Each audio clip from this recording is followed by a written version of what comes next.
আসসালামু আলাইকুম। এইমাত্র আমি অফিস থেকে আসলাম।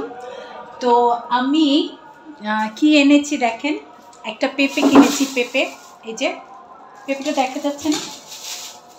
পেঁপের দাম অনেক। আমারটা নিল কত, 80 টাকা কেজি। এই যে, আর হচ্ছে যে আমি এখন পিচিদের জন্য পাস্তা রান্না করব। তো আমি কিভাবে রান্না করছি আপনাদের সাথে পুরোটা শেয়ার করব। তো এখানে আমি প্রথমে বাটার দিয়ে দিচ্ছি।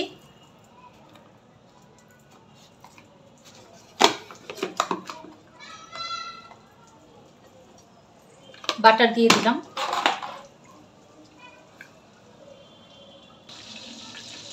তো এবার আমি এখানে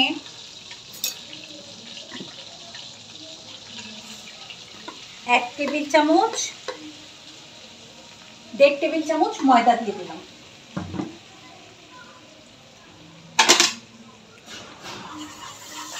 দেখলেন, 1.5 টেবিল চামচ ময়দা দিয়ে এখন এটাকে আমি একটু সুন্দরভাবে ভুনা করব।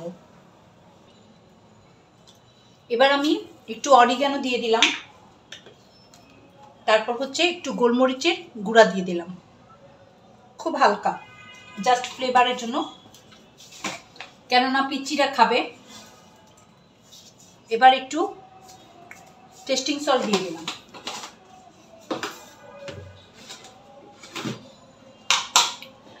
এবার এখানে আমি চিনি দিয়ে দেব। আমি এখানে পরিমাণ মতো চিনি দিয়ে দিচ্ছি। এখানে 4 চা চামচ চিনি দিয়ে দিলাম। তো আবার আমি এটাকে সুন্দরভাবে নাড়বো।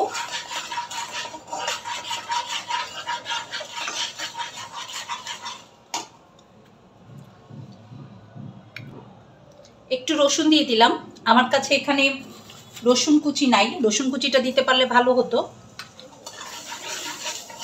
একটু রসুন, মানে বাটা রসুনটা আমি দিয়ে দিলাম ফ্লেভারের জন্য, যাতে মানে রসুনের ভাজা একটা ফ্লেভার আসে। সেজন্য এটা আমি দিয়ে দিলাম।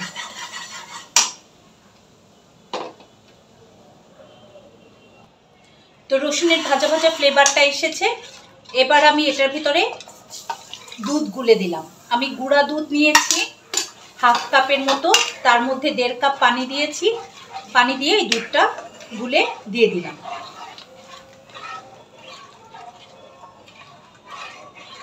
চুলার আঁচ একেবারেই কম, চুলায় গ্যাস নেই বললেই চলে। তো এই জন্য আমার একটু সময় লাগছে। এবার এটা আগের আমার কিছু মাংস ছিল, আর বাঁধাকপি ছিল, আর গাজর ছিল, সেটা আমি এটার ভেতরে দিয়ে দিচ্ছি।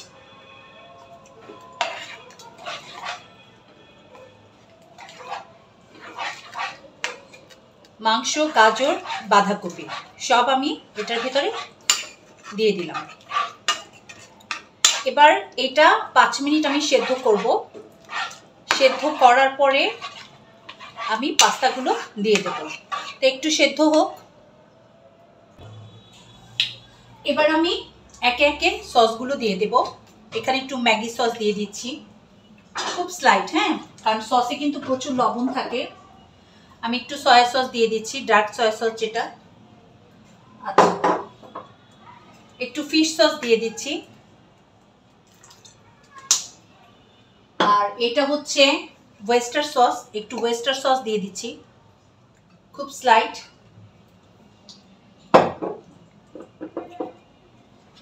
এটা হচ্ছে টমেটো কেচাপ। এই টমেটো কেচাপটা আমি ঘরে রেডি করেছি, এটা দিয়ে দিলাম। বাট এটা আমি প্রাণের বোতলেই রেখেছি। তো এগুলো দিয়ে এখন আমি এই যে পাস্তাটা আমি আগে থেকে সেদ্ধ করে নিয়েছিলাম, সেদ্ধ পাস্তাগুলো আমি দিয়ে দেব। একটু দেখাচ্ছি আপনাদেরকে। এই যে দেখুন, এই যে এখানে পাস্তাগুলো রেখেছি, পাস্তাটা আমি এখন দিয়ে দিচ্ছি।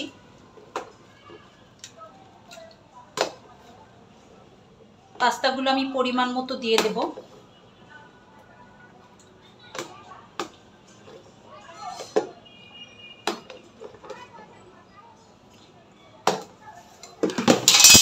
একটু আমি দেখি।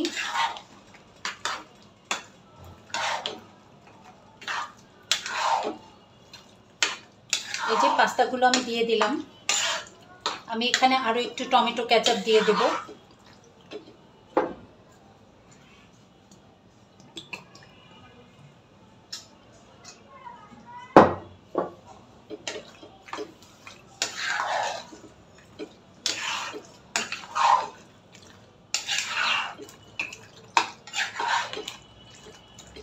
এবার আমি একটু মেয়োনেজ বানিয়ে রেখেছিলাম, এই মেয়োনেজটা আমার হাতে রেডি করা, সেই মেয়োনেজটা আমি দিয়ে দিচ্ছি। মেয়োনেজটা দিলে এটা আরও ক্রিমি হবে, দ্যাটস ওয়াই।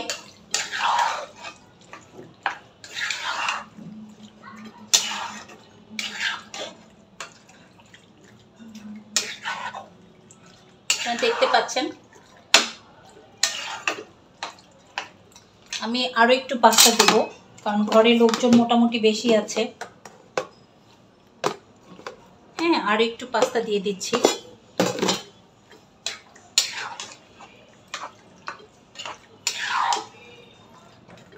এবং আরও একটু টমেটো কেচাপ যেটাকে বলে সেটা দিয়ে দিচ্ছি। এবং মেয়োনেজ আমি পুরোটাই দিয়ে দেব। এখানে প্রায় আমি আমার ঘরে তৈরি করা মেয়োনেজ, ঠিক আছে, আমি পুরোটাই দিয়ে দিলাম। একটা জিনিস আমি দিতে ভুলে গেছি, ওটা এখন আমি দিব, সেটা হচ্ছে একটু ক্যাপসিকাম আর একটু চিজ। ক্যাপসিকামটা আমি নাও দিতে পারি, কেননা না একটু দিলে ভালোই লাগবে। ক্যাপসিকামটা এখন সেদ্ধ হবে কিনা সেটা নিয়ে অরিড আছি, আমি একটু ক্যাপসিকাম দিয়ে দিচ্ছি। তো আমার কাছে মজারেলা চিজ ছিল, সেটা আমি দিয়ে দিচ্ছি। মজারেলা চিজটা দিলে আমার মনে হয় একটু ভালো লাগবে। বাচ্চারা একটু চিজি পাস্তা পছন্দ করে। খুব হার্ড লাগছে। তো দেখতে পাচ্ছেন আমার এই মজার পাস্তাটা নিয়ে এখন বসে গেছি খেতে। তো পাস্তাটা খেয়ে দেখি কেমন হয়েছে, আর অনেকখানি ছিল দেখেছেন। আমার ভাগনা ভাগ্নি যারা আছে ওদেরকে দিয়ে দিয়েছি, তারপর মামি আছে, মামাতো ভাই আছে, সবাইকে দিয়ে দিয়েছি। তো এখন আমি পাস্তাটা টেস্ট করে দেখছি কেমন হয়েছে।